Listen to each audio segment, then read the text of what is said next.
Hello friends, welcome to my YouTube channel Akshay Kumar technician study. मैं आप लोगों के साथ जुड़ रहा हूं एक शानदार, मज़ेदार तथा बेहतरीन वीडियो के साथ, जिसमें हम फिजिक्स के महत्वपूर्ण क्वेश्चन को करवाने वाले हैं। आइए उनको हम एक एक करके हल करते हैं। उससे पहले दो लाइन मोटिवेशनल। सफलता सोचने से नहीं मिलती है, सफलता सोचने से नहीं मिलती है, सफलता तो संघर्षों से मिलती है। क्वेश्चन नंबर फर्स्ट, वायु में प्रकाश की चाल 3 × 10⁸ मीटर पर सेकंड है। 1.5 अपवर्तनांक वाले कांच में प्रकाश की चाल होगी। ठीक है, ऑप्शन आपके पास 4 दिए गए हैं। Option A, option B, option C, option D. ठीक है, इसमें से एक राइट है, वही आपको चुनना है। सबसे पहले हम क्वेश्चन को अच्छी तरह से रीड करेंगे। ठीक है, फिर उसमें हम मेन पॉइंट को नोट करेंगे। ठीक है, क्वेश्चन को हल करने से पहले मैं बता दूं कि अपवर्तनांक के 3 फार्मूले होते हैं। Formula number 1 n। दोस्तों बता दें कि अपवर्तनांक को n से डिनोट करते हैं, कहीं कहीं पर म्यू से भी डिनोट करते हैं। जो आपको सही लगे वो आप नोट करना। n equal sine i upon sine r। ठीक है, जिसे स्नेल का नियम भी कहते हैं। Formula number 2 n equal c upon v, जहाँ c निर्वात में प्रकाश की चाल,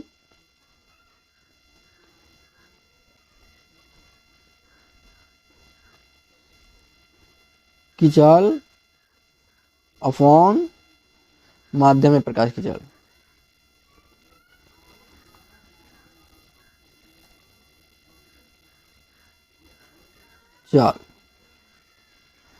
फार्मूला नंबर 3 n इक्वल वास्तविक गहराई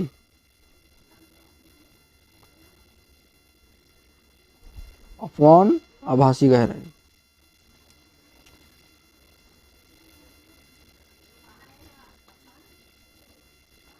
ठीक है, ये 3 फार्मूले हैं।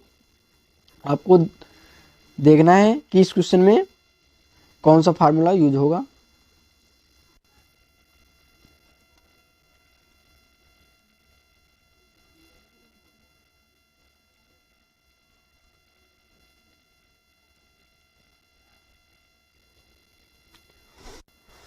अब क्वेश्चन को पुनः रीड करते हैं। वायु में प्रकाश की चाल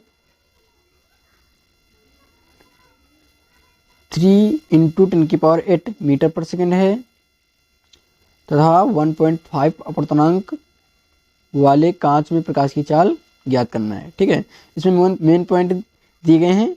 वायु में प्रकाश की चाल, वायु में प्रकाश की चाल, ठीक है, कितनी दी गई है? 3 × 10⁸ मीटर पर सेकंड। ठीक है, और क्या दिया गया है? अपवर्तनांक, यानी n इक्वल 1.5। ठीक है, ज्ञात क्या करना है? कांच में प्रकाश की चाल। ठीक है, प्रकाश की चाल।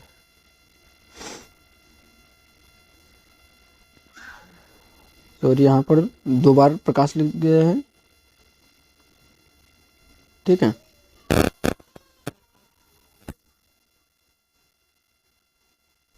ज्ञात करना है, तो हमें ज्ञात करना है कांच में प्रकाश की चाल। ठीक है, अब हमें देखना है कि वायु में प्रकाश की चाल तथा अपवर्तनांक तथा कांच में प्रकाश की चाल से रिलेटेड कौन सा फार्मूला है। और मैं बता दूं कि वायु एक निर्वात माध्यम होता है। ठीक है, कांच, कांच एक माध्यम है, ठीक है।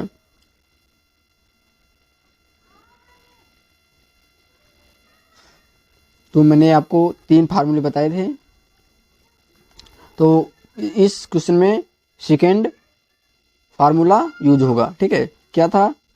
N equal C upon V, जहाँ C निर्वात में प्रकाश की चाल थी और V माध्यम में प्रकाश की चाल थी। माध्यम, ठीक है, यहाँ पर कांच है इसलिए कांच में प्रकाश की चाल ज्ञात करना है। 1.5 इक्वल C का मान कितना दिया गया है? 3 × 10⁸ अपॉन V, V में ज्ञात करना है, ठीक है। यहाँ पर Vg लिख देते हैं, ठीक है, कांच का माध्यम है, ठीक है, उसमें प्रकाश की चाल ज्ञात करना है। तो Vg को उधर लेते हैं, क्या होगा हमारे पास? 3 × 10⁸ अपॉन 1.5, ठीक है। पॉइंट हटाते हैं तो ऊपर एक 0 बाहर लेते हैं, ठीक है। हम उसको 2 बार कर देंगे, ठीक है, 2 यहाँ पर हो जाएगा। तो Vg इक्वल 2 × 10⁸ मीटर/सेकेंड, ठीक है। तो हमारे पास आंसर आ गया है Vg इक्वल 2 × 10⁸ मीटर/सेकेंड, ठीक है। ये हमारे कांच में प्रकाश की चाल होगी, ठीक है। तो देखते हैं ऑप्शन में हमारा कौन सा राइट आंसर है। तो ऑप्शन ए रॉन्ग है, option B is correct answer, ठीक है। तो ऑप्शन बी हमारा राइट आंसर है, ठीक है। नेक्स्ट क्वेश्चन पे चलते हैं। क्वेश्चन को हम रीड करते हैं अच्छी प्रकार से। कांच और जल के अपर्तनांक वायु के संदर्भ में क्रमशः 3/2 तथा 4/3 हैं। कांच का अपर्तनांक जल के संदर्भ में होगा, ठीक है। Option A, option B, option C, option D, जिसमें से एक करेक्ट है वही आपको लिखना है, ठीक है। सबसे पहले हम देखते हैं मेन पॉइंट इसमें क्या है। इस क्वेश्चन में इसमें मेन पॉइंट ये है कि वायु के संदर्भ में, संदर्भ हो चाहे सापेक्ष, ठीक है, बात एक ही होती है, ठीक है। किसके किसके अपर्तनांक दिए गए हैं? कांच और जल के अपर्तनांक वायु के संदर्भ में दिए गए हैं। हमसे पूछा गया है कांच का अपर्तनांक जल के संदर्भ में, ठीक है। तो हम मेन पॉइंट उतारते हैं, यानी वायु के संदर्भ में तो एन यहाँ पर अपर्तनांक होता है, ठीक है। एन सबसे पहले कांच कर लेते हैं अपर्तनांक, यानी जी, ठीक है। इक्वल कितना दिया गया है? 3/2। और क्या दिया गया है वायु के सापेक्ष में? ANW, ठीक है। कितना दिया गया मान? 4/3। पूछा क्या गया है? जल के संदर्भ में, यानी WN कांच, यानी जी का अपर्तनांक पूछा गया है, ठीक है। हम देखते हैं कि इस क्वेश्चन के से रिलेटेड, ठीक है, इस क्वेश्चन से रिलेटेड फार्मूला कौन सा होता है अपर्तनांक का। देखिए हम लिखते हैं 1n2 इक्वल n2/n1, ठीक है। ये हमारा माध्यम से रिलेटेड अपर्तनांक का फार्मूला होता है, ठीक है। जहाँ पर माध्यम आए वहाँ पर ये फार्मूला यूज होता है, ठीक है। तो देखते हैं इसको हम पढ़ते कैसे हैं। यानी एक का मतलब है पहला माध्यम, ठीक है, एन का मतलब अपर्तनांक और 2 का मतलब है दूसरा माध्यम, ठीक है। तो पढ़ते हैं इस प्रकार से हैं। पहले माध्यम के सापेक्ष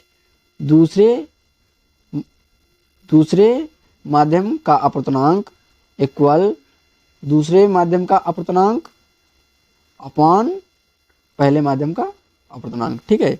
अब हम इस फार्मूले में दिए गए मानों को पुट कर लेते हैं, ठीक है। पहले देख लेते हैं WNG किस प्रकार से हमारे इस फार्मूले में रिलेटेड होगा, ठीक है। तो यहाँ पर W क्या है, पहला माध्यम, तथा कांच क्या है, दूसरा माध्यम। ठीक है, तो लिखते हैं WNG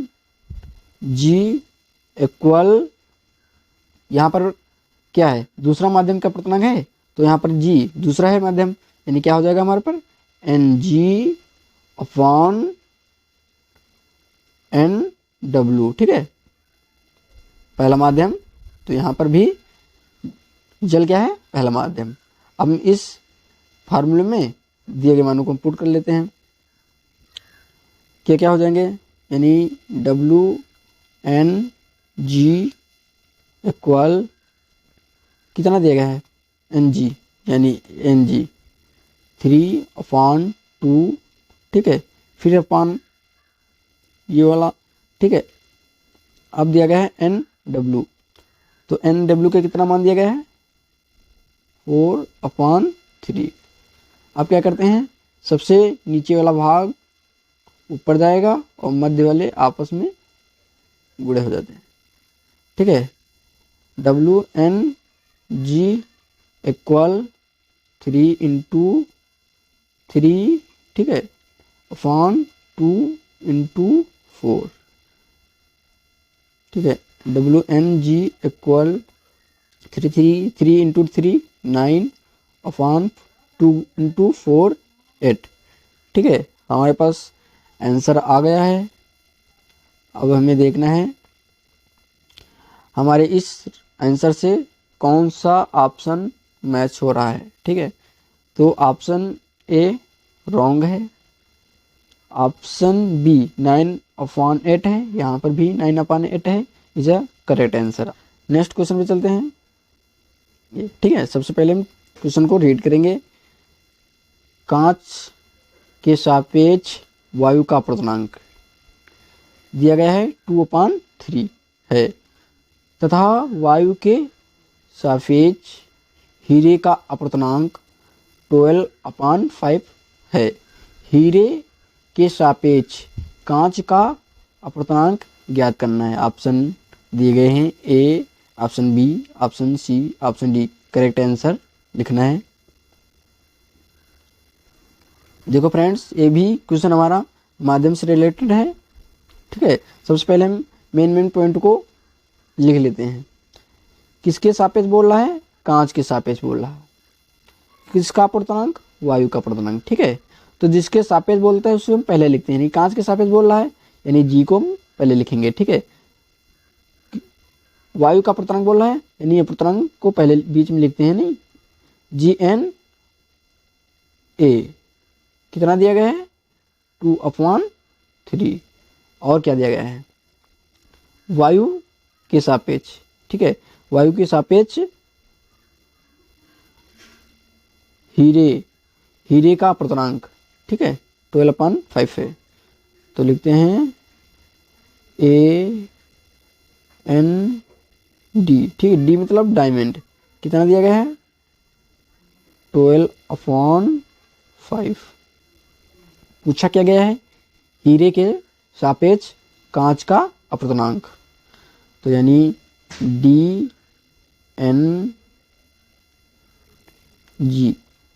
ठीक है, पूछा गया है हमसे, तो फार्मूला वही होता है। क्या फार्मूला होता है, 1N2 इक्वल N2/N1। ठीक है, ये हमारा फार्मूला होता है। अब देखो क्या करते हैं, यहाँ पर लिख देते हैं इसमें सरल रूप में। ठीक है, इसके रूप में लिखते हैं DNG इक्वल क्या है, दूसरा माध्यम क्या है यहाँ पर, G, तो NG/ND। ठीक है, अब यहाँ पर देखो ND तो हमारा दिया गया है, लेकिन दूसरा माध्यम यहाँ पर क्या है, A है, तो हम क्या करेंगे, इसको हम इस प्रकार से लिख लेते हैं ANG।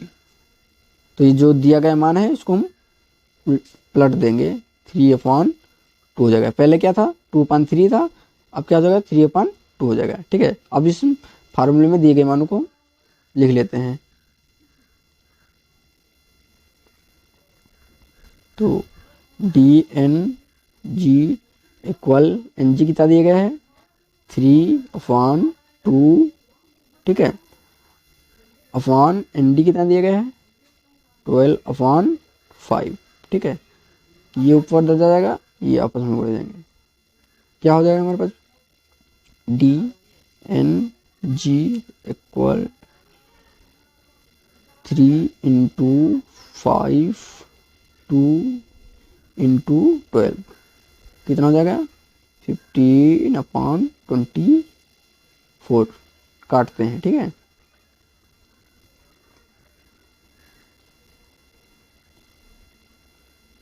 ठीक है, कितना आया dn(g) इक्वल 5/8, ठीक है। ये हमारे पास आंसर आ गया है। अब देखते हैं इस आंसर से कौन सा ऑप्शन मैच कर रहा है।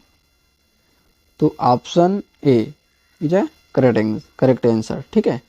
नेक्स्ट क्वेश्चन पे चलते हैं। तो सबसे पहले हम क्वेश्चन को अच्छी प्रकार से रीड करते हैं। क्वेश्चन दिया गया है पूर्ण आंतरिक परावर्तन संभव है जब प्रकाश चलता है, ठीक है। तुमको बताना है कि पूर्ण आंतरिक परावर्तन कब होगा, प्रकाश कैसे चलेगा, किस माध्यम से किस माध्यम में जाएगा, ठीक है। यही पूछा गया क्वेश्चन में। 4 ऑप्शन दिए गए हैं, option A, option B, option C, option D, ठीक है। इसमें करेक्ट है वही आपको लिखना है। देखो फ्रेंड्स, ये क्वेश्चन हमारे पूर्ण आंतरिक परावर्तन के नियम पर आधारित है। तो सबसे पहले हमें ज्ञात होना चाहिए कि पूर्ण आंतरिक परावर्तन के नियम क्या होते हैं, ठीक है। इसके नियम होते हैं, नंबर 1, इसमें प्रकाश सदैव सघन माध्यम से, ठीक है, सघन माध्यम से विरल माध्यम की ओर जाना चाहिए, ठीक है, की ओर जाना चाहिए, ठीक है। दूसरा क्या है, जो आपतन कोण होता है, ठीक है, आपतन कोण वो क्रांतिक कोण से अधिक होना चाहिए, अधिक होना चाहिए, ठीक है। देखो फ्रेंड्स, अब हमें बताना है आप लोगों को कि माध्यम क्या होते हैं, ठीक है। माध्यम वो होते हैं जिसमें हमारा प्रकाश गुजरता है। माध्यम 3 प्रकार के होते हैं, एक सरल माध्यम होता है, ठीक है, एक सरल माध्यम होता है, फिर अगला दूसरा होता है विरल माध्यम होता है, तीसरा होता है सघन माध्यम, ठीक है। देखो फ्रेंड्स, ये क्वेश्चन है जो हमारे नियम फर्स्ट पर पूर्ण रूप से आधारित है, ठीक है।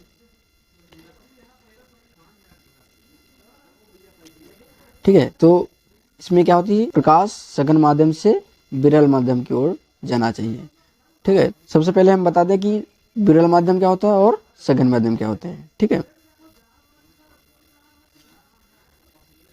देखो, विरल माध्यम में प्रकाश तेजी से जाता है, ठीक है, क्या जाता है, तेजी से गुजर सकता है, लेकिन सघन माध्यम में प्रकाश, ठीक है, विरल माध्यम की अपेक्षा कम जा पाता है, कम तेजी से जा पाता है, ठीक है, कम तेजी से, ठीक है, तेजी से। और दूसरा क्या है, दूसरा यह है कि विरल में जो कण होते हैं लगभग दूर दूर होते हैं, ठीक है, क्या होते हैं, दूर दूर होते हैं। और सघन माध्यम में तो बहुत पास पास होते हैं, ठीक है, यानी विरल माध्यम की अपेक्षा पास पास होते हैं। इसलिए सघन माध्यम में प्रकाश कम तेजी से गुजरता है। ठीक है, अब देखते हैं हमारे ऑप्शन में क्या कह रहा है।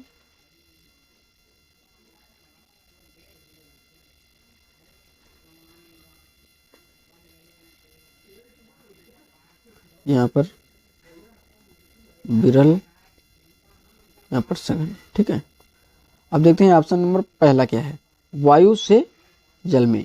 ठीक है, तो देखते हैं वायु और जल। वायु क्या है, वायु में तो गैस होती है, तो गैस के जो आणविक कण होते हैं काफ़ी दूर दूर होते हैं, किसके तुलना में, जल की तुलना में काफ़ी दूर दूर होते हैं। यानी वायु क्या हो गया हमारा, विरल माध्यम हो गया, और जल हमारा क्या हो गया, सघन माध्यम हो गया। तो लेकिन हमारा पूर्णांतिक परिवर्तन आधारित है कि प्रकाश सघन माध्यम से विरल माध्यम की हो जाना चाहिए। ठीक है, तो हमारा ऑप्शन नंबर पहला रॉन्ग है। दूसरा देखते हैं वायु से कांच। तो वायु क्या है, विरल है, और कांच क्या है, सघन है, ये भी गलत है। ठीक है, ऑप्शन सी जल से कांच में। जल क्या है, देखो कांच और जल, जल के कण और यहाँ पर कांच के कण। ठीक है, कांच के कण जल की अपेक्षा कुछ ज़्यादा पास पास में होंगे, यानी कांच क्या है, सघन माध्यम है, और कांच के सापेक्ष जल क्या हो गया, विरल माध्यम हो गया। ठीक है, यहाँ पे देखिए कि यहाँ पर जल क्या था, सघन माध्यम था, लेकिन यहाँ पर क्या हो गया है, ऑप्शन सी में विरल माध्यम हो गया। ये हमारे दिए गए दूसरे माध्यम पर डिपेंड होता है कि दूसरा माध्यम किस प्रकार का है, उसी प्रकार से हमारे माध्यम भी चेंज होते रहेंगे। तो अब देखते हैं ऑप्शन डी, तो कांच से जल में, कांच से जल में, तो कांच क्या है, सघन माध्यम है, और जल क्या है, विरल माध्यम है, यानी option D is A correct answer. ठीक है, नेक्स्ट क्वेश्चन पे चलते हैं।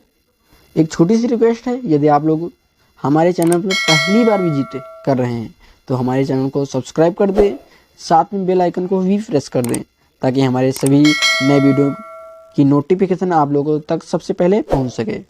ठीक है, हम क्वेश्चन को सबसे पहले पढ़ते हैं। किसी 10 सेंटीमीटर फोकस दूरी वाले अवतल दर्पण के सामने 20 सेंटीमीटर दूरी पर एक वस्तु रखी है, तो वस्तु का प्रतिबिंब ज्ञात करना है हमें।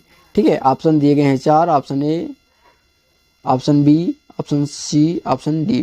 ठीक है, मेन पॉइंट इसमें क्या है, सबसे मेन पॉइंट है अवतल दर्पण। ठीक है, इस प्रकार के क्वेश्चनों में सबसे पहले देखना है हमको कि दर्पण कौन सा दिया गया है, कौन सा दिया गया है, अवतल दर्पण है। ठीक है, तो मेन पॉइंट इसमें दी गई है फोकस दूरी, अवतल दर्पण की फोकस दूरी कितनी दी गई है, यानी एफ कितनी दी गई है, 10 सेंटीमीटर। ठीक है, 10 सेंटीमीटर। अब मुझे देखना कि ये जो दूरी दी गई है फोकस दूरी की प्लस में ले या माइनस में ले। बच्चों को सबसे पहले मेन दिक्कत यही होती है कि हम फोकस दूरी को प्लस में लें या माइनस में लें। तो मैं आप लोगों को बता दूं कि दर्पण के कंडीशन के हिसाब से हमें फोकस दूरी निर्धारित की जाती है। जैसे मान लें यहाँ पर क्या है, अवतल दर्पण है। ठीक है, तो हमारे अवतल दर्पण का कुछ स्ट्रक्चर इस प्रकार का होता है जिसमें बाहर की ओर लाल अक्षर का लेप कर दिया जाता है। ठीक है, इसमें परावर्तन क्रिया दबे हुए तल से होती है। ठीक है, अब यहाँ पर देखिए जो हमारे दर्पण की दाईं ओर की, ठीक है, दाईं ओर, ये क्या है हमारा दाईं ओर है, और ये क्या है हमारे दर्पण का बाईं ओर। ठीक है, ठीक है, जो दाएं ओर की जितनी भी दूरियां होती हैं उसे हम किस में लेते हैं, माइनस में लेते हैं। ठीक है, और बाएं ओर की जितनी भी दूरियां होती हैं वो हम प्लस में लेते हैं। ठीक है, तो हमारी अवतल दर्पण की फोकस दूरी कहाँ पर होगी, मान लिया यहाँ पर होगी। ठीक है, क्यों गई यहाँ पर, क्योंकि जिस तरफ हमारा दर्पण का केंद्र होता है उसी तरफ हमारी फोकस दूरी होती है। ठीक है, क्योंकि हमारी वक्रता केंद्र हमारा फोकस का दूना होते हैं, फोकस दूरी का दूना होता है। मान ले यहाँ पर क्या है, वक्रता केंद्र है, ठीक है। अब क्वेश्चन में देखते हैं क्या कह रहा है। देखो दोस्तों, अब जो अवतल दर्पण की फोकस दूरी दाईं ओर है, इसलिए हम इसकी दूरी माइनस में लेंगे, ठीक है।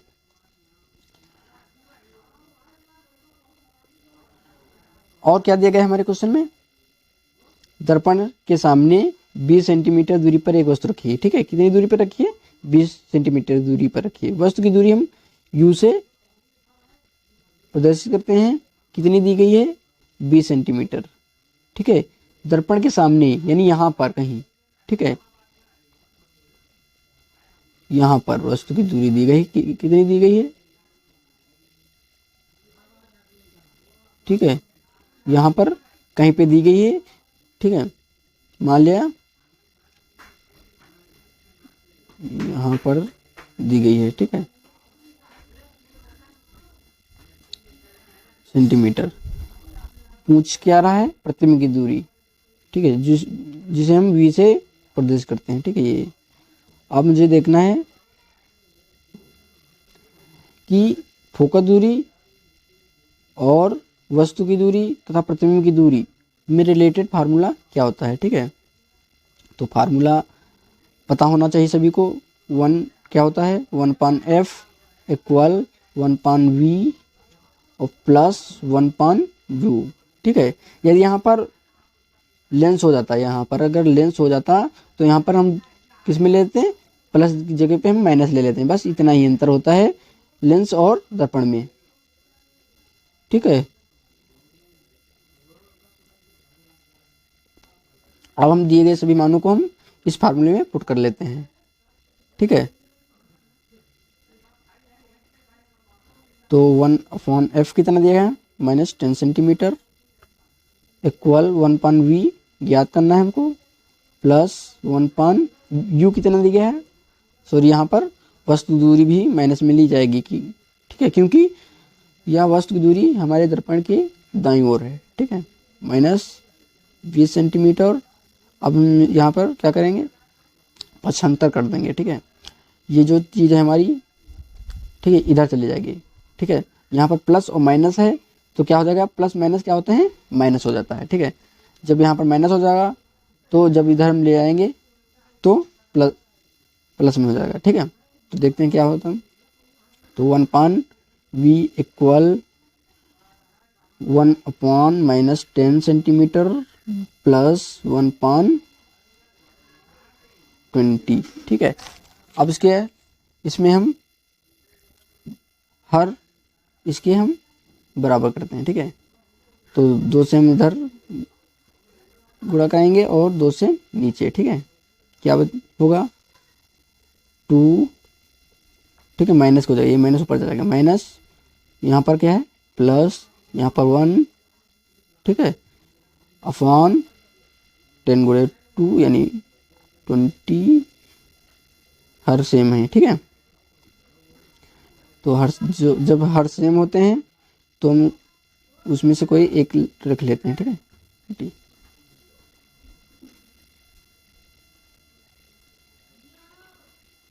ठीक है।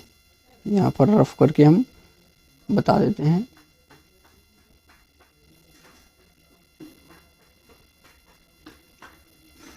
कितना होगा हमारा, 1/v इक्वल माइनस का 1 बचेगा अपॉन 20, तो v इक्वल कितना आ जाएगा, -20 सेंटीमीटर, 20 सेंटीमीटर, ठीक है। कितना आ रहा है प्रतिबिंब की दूरी, -20 सेंटीमीटर, ठीक है। अब हमें देखना है हमारे ऑप्शन में क्या कह रहा है, ठीक है। तो ऑप्शन नंबर फर्स्ट क्या कह रहा है, ऑप्शन नंबर फर्स्ट कह रहा है कि दर्पण के पीछे यदि यहाँ पर बनता, ठीक है, यदि मान लिया यहाँ पर बनता तो यहाँ पर माइनस प्लस में दूरी आती, ठीक है, किस में आती, प्लस में, क्योंकि यहाँ पर दर्पण के बाईं ओर प्लस में दूरी ली जाती है, ठीक है। ऑप्शन बी क्या कह रहा है, दर्पण तथा फोकस के बीच बनेगा, यानी दर्पण ये है, ठीक है, और फोकस ये है, यदि यहाँ पर बनता कहीं पर तो इसकी दूरी बहुत कम होती, क्योंकि यहाँ पर फोकस दूरी कितनी दी गई है, 10 सेंटीमीटर दी गई। तो यहाँ पर कहीं मान लिया 5 आती, 4 आती, ठीक है, क्योंकि ये भी हमारा ऑप्शन गलत है, ठीक है, पहला भी गलत है, दूसरा भी गलत है। फोकस पर बनेगा, यदि फोकस पर बनती है प्रतिबिंब की दूरी, ठीक है, तो हमारा -10 सेंटीमीटर आना चाहिए था यहाँ पर, ठीक है, इसका आंसर। बट ये भी हमारा रॉन्ग है। आ रहा है ऑप्शन डी, दर्पण के वक्ता केंद्र पर बनेगा, ठीक है, कहाँ पर बनेगा, दर्पण के वक्ता केंद्र पर बनेगा। क्यों बनेगा, मैंने सबसे पहले बताया था कि जो वक्ता केंद्र होता है वो हमारे फोकस की दुगना होता है, ठीक है, क्या होता है, फोकस के दुगना होता है, ठीक है। यहाँ पर देखिए आप लोग,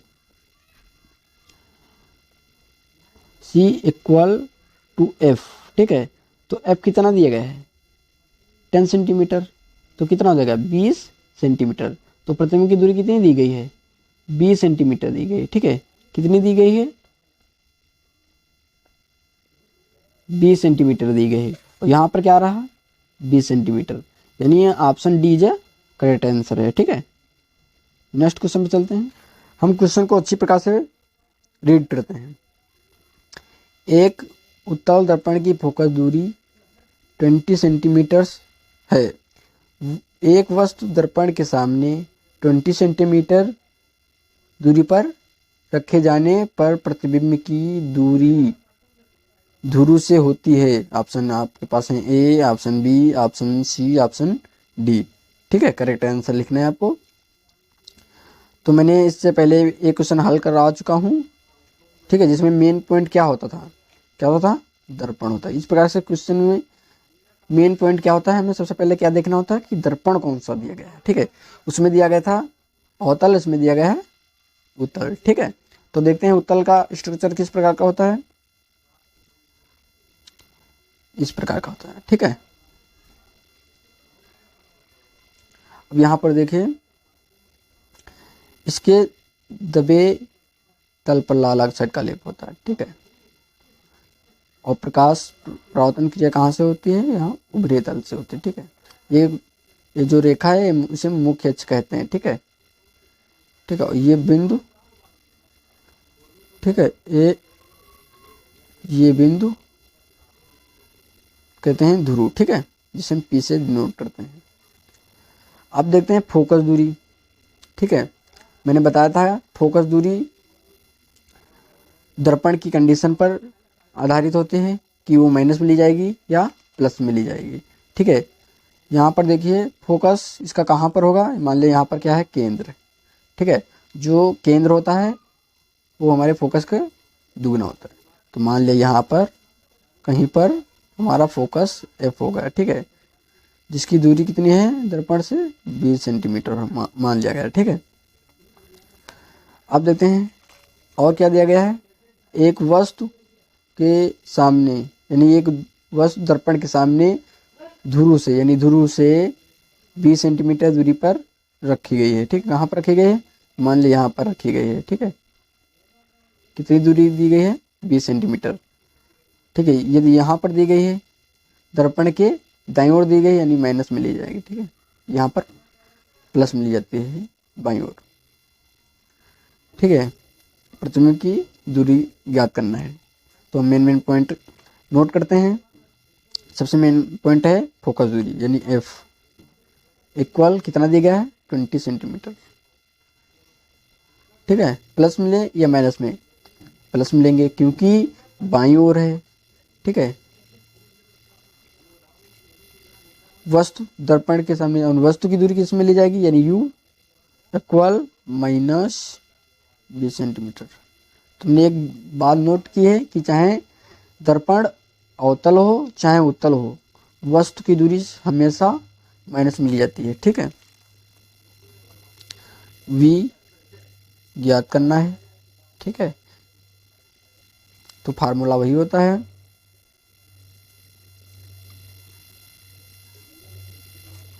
(1/f = 1/v + 1/u), ठीक है। कितना दिया गया है F का मान,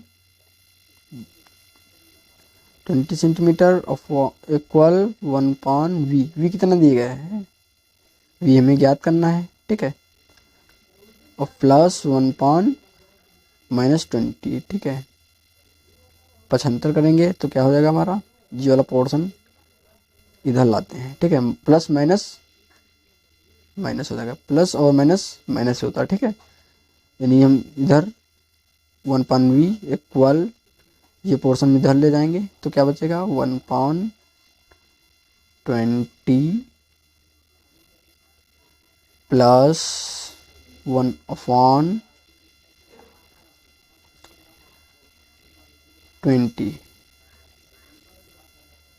ठीक है। हर इसके सेम है, यानी क्या होगा वहाँ 1/v इक्वल 1 + 1/20, यहाँ पर 1 + 1, ठीक है। 1/v 2/20 क्या होगा हमारे पास आगे चल के, हो जाएगा v इक्वल 20/2, कटेगा कितना हो जाएगा, v इक्वल 10 सेंटीमीटर। आंसर आ रहा v इज इक्वल 10 सेंटीमीटर। तो हमारा देखते हैं ऑप्शन कौन सा करेक्ट है, ऑप्शन ए रॉन्ग है, ठीक है। ऑप्शन ए रॉन्ग है, option B is a correct answer, ठीक है। नेक्स्ट क्वेश्चन पे चलते हैं। ये हमारा विद्युत चैप्टर दिया गया है, ठीक है। हम क्वेश्चन को अच्छी प्रकार से रीड करें। यानी क्या दिया गया है, एक कूलाम आवेश में इलेक्ट्रॉनों की संख्या ज्ञात करना है हमको, ठीक है। तो ऑप्शन आपके पास दिए गए हैं, option A, option B, option C, option D. तो हमें राइट आंसर लिखना है, ठीक है। तो देखते हैं इसमें क्वेश्चन में मेन पॉइंट क्या दिया गया है। एक कूलाम दिया गया है, क्या दिया गया है, एक कूलाम। कूलाम किसका मात्रक होता है, आवेश का मात्रक होता है, ठीक है। आवेश का मात्रक कूलाम होता है। क्या पूछ रहा है क्वेश्चन में, इलेक्ट्रॉनों की संख्या पूछ रहा है। तो मेन पॉइंट नोट करते हैं हम, यानी क्यों से हम आवेश को प्रदर्शित करते हैं। इक्वल कितना दिया गया है, 1 कूलाम, यानी सी मतलब कूलाम, ठीक है। इलेक्ट्रॉनों की संख्या, यानी इलेक्ट्रॉनों की संख्या को हम n से प्रदर्शित करते हैं, इक्वल ज्ञात करना है, ठीक है। अब हमें आवेश और इलेक्ट्रॉनों की संख्या से रिलेटेड एक फार्मूला क्या होता है, फार्मूला होता है Q इक्वल N E, ठीक है। क्या होता है, Q इक्वल N E, जहाँ पर Q तो आवेश हो गया हमारा, ठीक है, और N इलेक्ट्रॉनों की संख्या हो गई, और E क्या है, E है इलेक्ट्रॉनों का आवेश, ठीक है। तो हम बता दें कि इलेक्ट्रॉनों का आवेश E इक्वल होता है 1.6, ठीक है, इंटू 10⁻⁻19 कूलाम, ठीक है। ये नियत होता है, ठीक है, ये आप लोगों को याद रखना है, ठीक है, कितना होता है, ठीक है। आप देखते हैं इस फार्मूले में हम दिए गए मानों को लिख लेते हैं। क्यों का कितना मान है, यानी 1 इक्वल n ज्ञात करना है।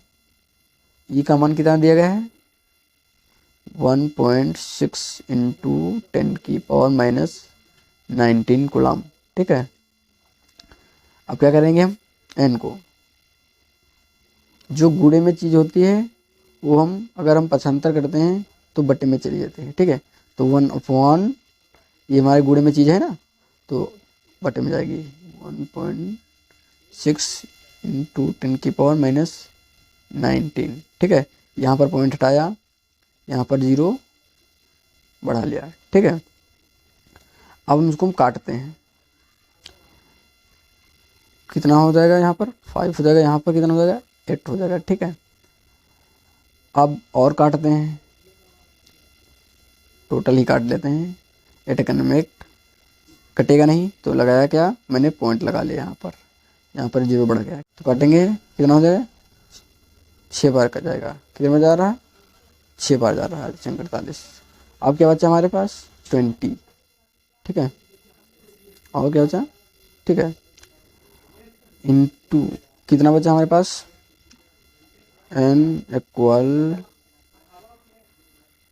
0.625 अपॉन 10⁻⁻⁹, ठीक है। अब क्या करते हैं, n इक्वल, जो यहाँ पर घात में संख्या दी जाती है, अगर यहाँ पर प्लस होती तो ऊपर कर जाती, तो क्या हो जाती माइनस में, यहाँ पर माइनस दी जाएगी है, यानी ऊपर जाएगी क्या हो जाएगी प्लस में, 6.25 इंटू 10⁻⁹, ठीक है। तो n इक्वल क्या हो जाए हमारे पास, अगर हम इस पॉइंट को एक संख्या बाद पीछे ले आए, ठीक है, यहाँ पर ले आए, ठीक है, तो क्या हो जाएगा, यहाँ पर हमारी इसमें से एक घात कम हो जाएगी, ठीक है, क्या हो जाएगा हमारा 6.25 इंटू 10⁻⁸, ठीक है। अगर इस पॉइंट को हम इधर बढ़ाते हैं, ठीक है, संख्या के बाद, ठीक है, तो यहाँ पर क्या हो गया, हमारे घातें जुड़ेंगी। अगर हम इसको इधर ले जाएंगे तो घातें घटेंगी, ठीक है, यदि हम इधर ले जा रहे हैं तो घातें हमारी प्लस होंगी, ठीक है। तो हमारा आंसर कितना आ रहा है, ठीक है, देखते हैं हमारे ऑप्शन कौन सा करेक्ट है। ऑप्शन ए रॉन्ग है, ठीक है। ऑप्शन बी 6.25 इंटू 10⁻⁸, हाँ यही भी है, यानी ऑप्शन बी जा करेक्ट आंसर है, ठीक है। नेक्स्ट क्वेश्चन पे चलते हैं। क्वेश्चन को हम अच्छी प्रकार से रीड करते हैं। दो समरूप धातु के गोलों को क्रमशः +q तथा -q आवेश दिए गए हैं तो क्या होगा, ठीक है। देखते हैं कि क्वेश्चन में क्या पूछ रहा है, ऑप्शन से हम पता कर लेते हैं। दोनों गोलों के द्रव्यमान, यानी क्या पूछ रहा है, द्रव्यमान में क्या अंतर होगा, ठीक है, यही पूछ रहा है। तो हमारे पास मान लिया क्या है, दो समरूप गोले हैं, ठीक है, समरूप गोले हैं।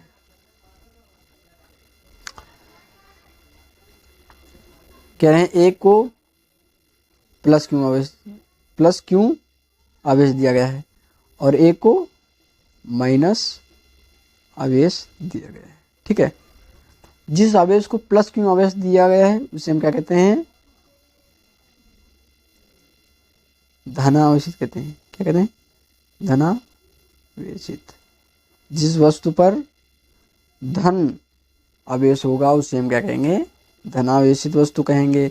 जिस पर हमारा माइनस का होगा उससे क्या कहते हैं, उसे हम कहते हैं ऋणावेशित, ठीक है, ऋणावेशित वस्तु। आप क्या करते हैं, देखिए हमारी वस्तु धनावेशित कब होती है, ठीक है, हमारी वस्तु धनावेशित कब होती है, तो हमारी वस्तु धनावेशित एक कंडीशन होती है जब हमारे वस्तु से इलेक्ट्रॉन बाहर निकलते हैं, ठीक है, इलेक्ट्रॉन बाहर निकलते हैं। यहाँ पर माइनस इलेक्ट्रॉन था, ठीक है, यहाँ से बाहर निकल गया इलेक्ट्रॉन, ठीक है, तो वस्तु पर हमारा क्या आएगा, हमारा प्लस का आवेश आएगा, ठीक है। और वस्तु ऋणावेशित कब होती है, जब वस्तु में इलेक्ट्रॉन बाहर से अंदर आते हैं, यानी बाहर से अंदर इलेक्ट्रॉन आते हैं, ठीक है। तो हमारी वस्तु क्या कैसी होती है, ऋणावेशित हो जाती है, ठीक है। अब देखते हैं हमारे एक इलेक्ट्रॉन का द्रव्यमान कितना होता है, ठीक है। एक इलेक्ट्रॉन का द्रव्यमान यानी m इक्वल 9.1 इंटू 10⁻31 किलोग्राम। ठीक है, अब देखते हैं जो धनावेशित वस्तु है हमारी, ठीक है, उसमें इलेक्ट्रॉन बाहर निकल रहे हैं, कितने द्रव्यमान की कमी हो रही है, क्योंकि एक इलेक्ट्रॉन बाहर निकल रहा है, यानी ये मान लिया ये इलेक्ट्रॉन बाहर निकल गया, कितने द्रव्यमान का, 9.1 इंटू 10⁻31 किलोग्राम का। और ऋणावेशित वस्तु में इतनी ही द्रव्यमान का एक इलेक्ट्रॉन यानी आएगा, तो इसका द्रव्यमान क्या होगा हमारा, ज़्यादा हो जाएगा। ठीक है, ज़्यादा होगा, किसकी अपेक्षा, धनावेशित वस्तु की अपेक्षा। तो हम इस थ्योरी के अनुसार देखते हैं कौन सा ऑप्शन राइट है। तो ऑप्शन ए, दोनों गोलों के द्रव्यमान बराबर होंगे, गलत ऑप्शन है। ऑप्शन बी, धनावेशित गोले का द्रव्यमान, ठीक है, ये इसका जो द्रव्यमान ऋणावेशित गोले यानी इसके गोले के द्रव्यमान से कम होगा, यानी option B is a correct answer है। ठीक है, इसका जो द्रव्यमान होगा, ठीक है, इससे ऋणावेशित गोले के द्रव्यमान से कम होगा। ठीक है, यही आपका राइट आंसर है। ठीक है, नेक्स्ट क्वेश्चन पर चलते हैं। निर्वात में वैद्युतशीलता का मात्रक है, ठीक है, यानी निर्वात है उसमें हमारा वैद्युतशीलता की मात्रक ज्ञात करना है हमको। ठीक है, तो आप पास ऑप्शन दिए गए हैं, A, option B, option C, option D. ठीक है, तो सबसे पहले हमें देखना है कि जो वैद्युतशीलता है इसे हम किससे प्रदर्शित करते हैं, किससे प्रदर्शित करते हैं, इफ नॉट से। ठीक है, देखते हैं किस फार्मूले में इप्सिलॉन मान आता है। ठीक है, तो हम एक हमारा फार्मूला है कूलाम के नियम से, यानी F = 1/4 pi epsilon into Q1 Q2 upon R²। ठीक है, ये हमारा क्या होता है, कूलाम के नियम का एक फार्मूला होता है। ठीक है, अब देखते हैं इसका मात्रक किस प्रकार से निकालेंगे। ठीक है, इस फार्मूले से हमें मात्रक निकालना है वैद्युतशीलता का, यानी इप्सिलॉन नॉट का। ठीक है, तो यहाँ पर देखिए ये क्या है, हमारा आंकिक, ठीक है, पोर्शन है, इसको हम हटा देंगे, इसका कोई मात्रक नहीं होता है। अब देखते हैं यहाँ पर क्या बचेगा हमारे पास, F = ठीक है Q1 Q2 R² और इप्सिलॉन नॉट। ठीक है, अब इप्सिलॉन नॉट का मात्रक ही निकालना है, यानी हम इसको इधर ले आते हैं, तो क्या बचेगा, Q1 Q2 upon R² into F। ठीक है, आप सभी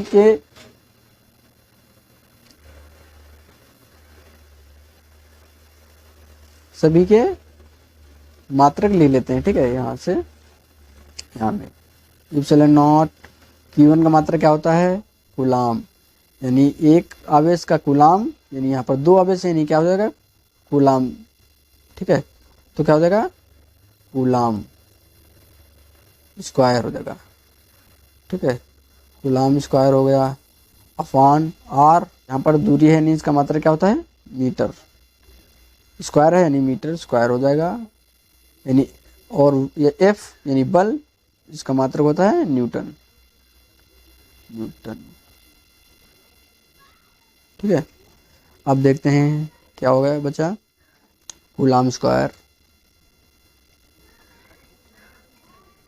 ठीक है, इंटू, इसको हम जब ऊपर ले जाएंगे तो क्या हो जाएगा हमारे पास, न्यूटन -1। यहाँ पर -1 क्यों आया, क्योंकि मान लिया इस पर क्या है, +1 की घात है 1। ठीक है, अब जब +1 की घात 1 है ऊपर ले जाते हैं तो क्या हो जाती है, माइनस में घात चेंज बदल जाती है। ठीक है, अब क्या यहाँ पर 2 घात हैं, क्या है, प्लस की है, ऊपर जाएगी क्या हो जाएगी मेरी, मीटर -2। ठीक है, अब देखते हैं हमारे पास क्या मात्रक मिला हमें इप्सिलॉन नॉट का, epsilon not equal coulomb square, ठीक है, कूलाम स्क्वायर न्यूटन माइनस 1 और मीटर माइनस 2। ठीक है, अब देखते हैं हमारे ऑप्शन में कौन सा ऑप्शन मैच कर रहा है। ठीक है, हमारे इस आंसर से option A newton metre square coulomb square, यानी ये गलत है। ठीक है, ऑप्शन बी एम्पियर मीटर बहुत गलत है। ऑप्शन सी न्यूटन कूलाम गलत है। Option D coulomb square newton minus 1 minus metre minus 2, यानी option D is the correct answer. ठीक है, नेक्स्ट क्वेश्चन पे चलते हैं।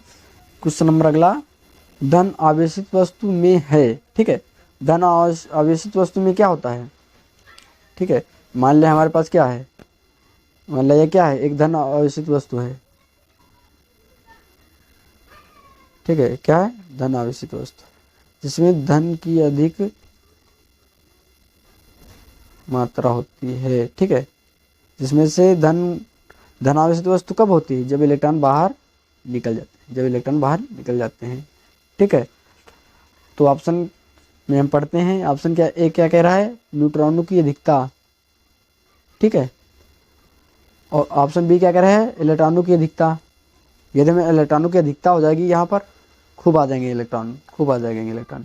जब बाहर से इलेक्ट्रॉन आ जाएंगे तो वस्तु क्या हो जाएगी, ऋणावेशित हो जाएगी, यानी क्या हो जाती, ऋणावेशित हो जाएगी। लेकिन यहाँ पर है क्या, धनावेशित है। ठीक है, तो ये ऑप्शन गलत है। ऑप्शन इलेक्ट्रॉनों की कमी। ठीक है, ऑप्शन सी क्या है, इलेक्ट्रॉनों की कमी, जब यहाँ से इलेक्ट्रॉन बाहर जाएंगे। ठीक है, इलेक्ट्रॉन बाहर जाएंगे तो क्या होगा, हमारा यहाँ पर वस्तु धनात्मक होगी। ठीक है, क्यों धनात्मक होगी, क्योंकि यहाँ पर इलेक्ट्रॉन बाहर चले जाएंगे, केवल क्या बचेंगे, हमारे प्रोटॉन बचेंगे। क्या बचेंगे, प्रोटॉन, जो धनावेशित होते हैं। क्या होते हैं, धनावेशित होते हैं। ठीक है, तो option C is correct answer है। ठीक है, ऑप्शन डी भी देख लेते हैं क्या कह रहा है, प्रोटॉनों की कमी। जब प्रोटॉनों की कमी हो जाएगी यहाँ में, यानी प्रोटॉन क्या होते हैं, धनावेशित होते हैं, जब इनकी ही कमी हो जाएगी तो वस्तु क्या हो जाएगी, ऋणावेशित हो जाएगी। ठीक है, इसलिए ऑप्शन सी करेक्ट आंसर है। ठीक है, यदि वीडियो अच्छा लगा है तो लाइक कमेंट और शेयर करें, साथ में हमें मोटिवेट करें ऐसे नए वीडियो बनाने के लिए। धन्यवाद।